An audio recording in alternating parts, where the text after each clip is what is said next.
Sabe aqueles momentos difíceis em que a gente se sente um pouco desprotegido e até questiona se Deus está mesmo por perto? Pois é. Hoje, aqui no nosso Dia 88, a gente vai ver de perto a conquista de terras por Israel, a despedida emocionante de Paulo em Éfeso e, claro, as aparições de Jesus ressuscitado.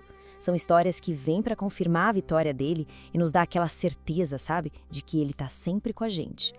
Então, se você quer entender melhor como funciona a soberania de Deus nessas conquistas, ver de perto a dedicação de um apóstolo como Paulo e, principalmente, tocar na realidade que foram as aparições de Cristo, então este nosso encontro de hoje é para você.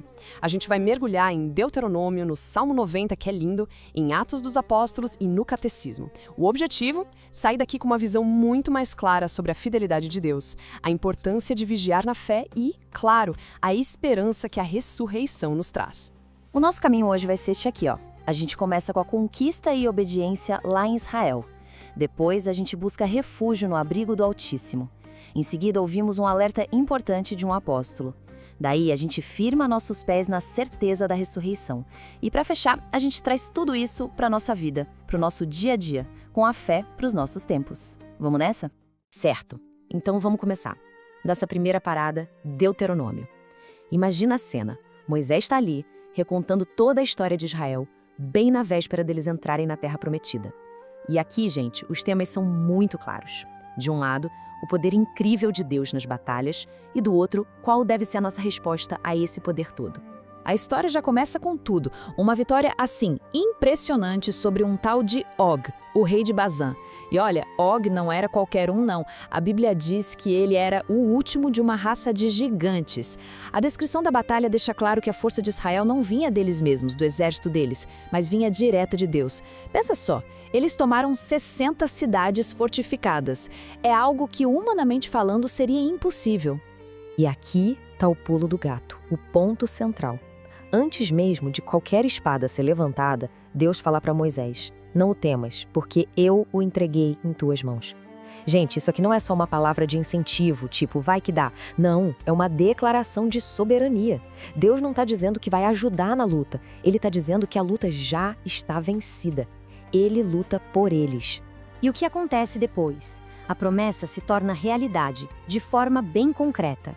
Como a gente pode ver, a terra que foi conquistada é dividida entre as tribos. Para os Rubenitas, os Gaditas, a meia tribo de Manassés, a palavra de Deus deixa de ser uma ideia abstrata e vira um lar, um pedaço de chão.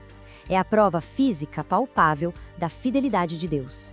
Mas aí, no meio de toda essa celebração, a gente tem um momento muito, muito humano. E até um pouco triste, né? Moisés, aquele que guiou o povo por todo o deserto, ele pede, ele suplica a Deus para poder entrar na Terra Prometida. E a resposta de Deus é um basta. É um lembrete forte, né? Que nossas ações têm consequências. Mas, ao mesmo tempo, mostra que o plano de Deus não para. Ele segue em frente e a liderança, então, é passada para Josué. E o capítulo fecha com essa advertência bem séria. A mesma mão de Deus que entrega a vitória é a mão que pede obediência total. E quando a Bíblia fala que ele é um Deus zeloso, a gente não pode confundir com um ciúme humano, pequeno. Não. É um zelo apaixonado, sabe? Um amor que protege, que quer nossa dedicação exclusiva, porque sabe que isso é para o nosso bem. É para nos guardar do perigo, da destruição que a idolatria traz. Ok, agora a gente faz uma transição. A gente sai do campo de batalha, da história de uma nação inteira, e voltamos o nosso olhar para dentro, para o nosso coração. O Salmo 90, ou 91 em algumas Bíblias, nos leva para uma promessa muito pessoal. A gente muda o foco, sabe? Da conquista de terras para a conquista da paz interior, debaixo do cuidado de Deus.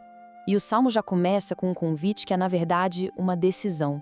Tu que habitas, que moras. Percebe? Não é sobre visitar de vez em quando, é sobre morar, sobre permanecer constante na proteção de Deus. E quando a gente toma essa decisão, aí sim a gente pode dizer com toda a fé: Senhor, Tu és meu refúgio, minha fortaleza. Ele se torna aquele lugar seguro no meio de qualquer tempestade. E olha só a dimensão dessa promessa. É algo impressionante. Não é só proteção contra o inimigo que a gente consegue ver, como aquele rei Og. É proteção contra o terror da noite, contra doenças, contra perigos que a gente nem imagina. E vai além. A promessa chega ao ponto de falar de uma intervenção dos anjos.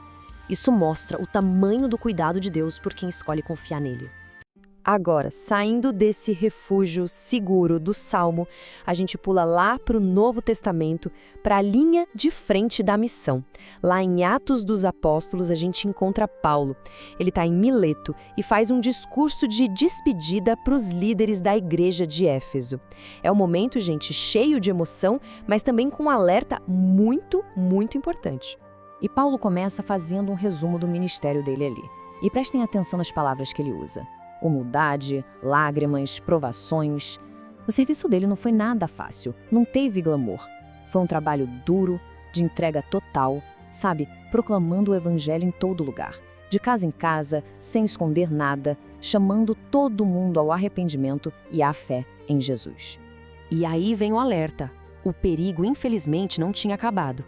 Paulo sabia que depois que ele fosse embora, viriam lobos cruéis. E a parte mais chocante, mais difícil, é que ele avisa que alguns desses perigos viriam de dentro do próprio grupo, dentre vós mesmos, gente que ia distorcer a verdade. Por isso, ele pede uma vigilância constante dos líderes para proteger a comunidade. Para fechar o discurso, Paulo usa uma frase de Jesus que, olha que interessante, a gente não encontra em nenhum dos 4 evangelhos. E essa frase resume de um jeito brilhante o coração do evangelho e o que significa ser um líder cristão. Paulo não estava atrás de dinheiro, de prata, de ouro. Ele mesmo trabalhou para se sustentar e para ajudar quem precisava. Ele ensinou com a própria vida que a verdadeira felicidade, a verdadeira bênção, está em dar e não em receber ou acumular.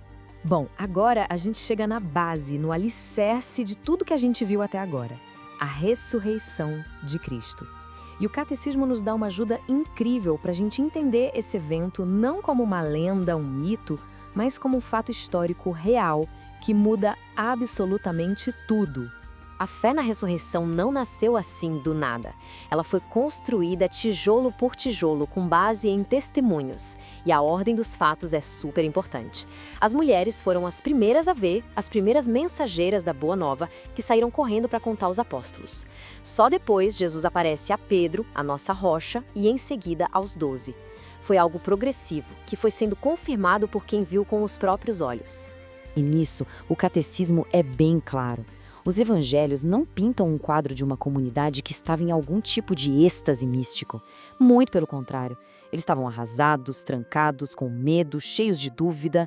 Para você ter uma ideia, quando as mulheres contaram o que viram, eles acharam que era desvario, loucura. A fé deles só nasceu do choque, do confronto com a realidade, que parecia impossível de ver Jesus ali, vivo, em carne e osso, na frente deles. E aqui tem um ponto que é fundamental a gente entender. A ressurreição de Cristo foi única. Não foi como a de Lázaro, por exemplo. Lázaro voltou para a vida normal, aqui na Terra, e um dia ele morreu de novo. A ressurreição de Jesus foi uma transformação total. O corpo dele, agora glorificado, não estava mais preso às leis do espaço e do tempo. Ele passou do estado de morte para uma dimensão completamente nova de vida, a própria vida divina. Certo. Agora a pergunta é, e a gente com isso?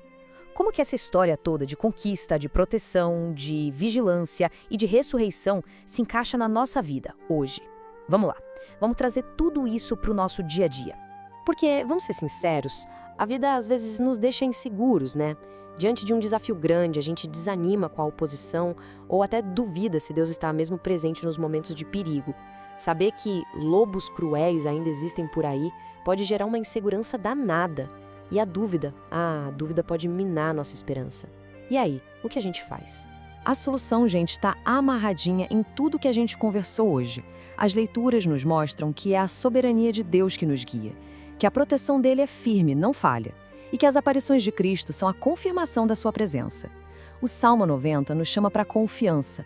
Paulo nos alerta para ficarmos vigilantes. E o Catecismo vem e carimba. A ressurreição é a verdade central da nossa esperança. Confiar, vigiar e abraçar essa certeza. No fim das contas, a grande lição do nosso dia 88 é esta: a providência de Deus é a nossa maior garantia. Ponto. Que hoje a gente possa sentir de verdade a força dessa presença divina, sabendo que em cada batalha da nossa vida, Ele é o nosso refúgio, o nosso guia e a nossa esperança que não falha, que não se abala. E essa jornada de fé não para por aqui, viu? Continue construindo a sua fé sobre essa rocha firme. É a constância que transforma o que a gente aprende em sabedoria de vida. Então não esquece, comenta aí dia 88 concluído para marcar o seu progresso. A gente se vê amanhã.